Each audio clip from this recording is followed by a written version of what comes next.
পাকিস্তান তো আমরা দেখছি প্রত্যেকটা ম্যাচ শেষ হচ্ছে দোষারোপ করছে যে পিচের কারণে পারছে না। প্রথমত মিরপুরের পিচ এমন, তারাও জানে, তারা এখানে খেলেছে, তাদের 9 জন ব্যাটার বিপিএল খেলে গেছে। সো মানে তারা কি আসলে ওয়েল প্রিপেয়ার্ড হয়ে মাঠে নামছে? এক্স্যাক্টলি, তারা যেই কাজটা করে সেটা হচ্ছে ল্যাক অফ এক্সপেরিয়েন্স বলে। যখন বৈরী বা প্রতিকূল পরিবেশ থাকে, প্রতিকূল পরিবেশে সার্ভাইভাল লাগে। এখানে আপনি হোক টি20, কিন্তু যে উইকেটে খেলা হচ্ছে সেই উইকেট কি আপনাকে এত শর্ট অফার করে না তো।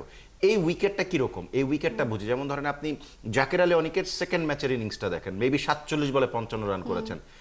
ওই রানটুকু 50-এর উপর একটা ইনিংস খেলা, এখানে কত স্ট্রাইক রেট, ওই জায়গার চেয়ে অনেক বেশি জরুরি আপনি লম্বা ইনিংস খেলতে পারছেন কিনা। এখানে টেকনিক্যালি অনেক সলিড ব্যাটার দরকার, যার টেকনিক খুব ভালো। যেমন দেখেন ফাহিম আশরাফ শুরুর 20-21 বলে সম্ভবত রান করেছিলেন 9-10, তারপরে রানটাকে গিয়ার আপ করেছেন।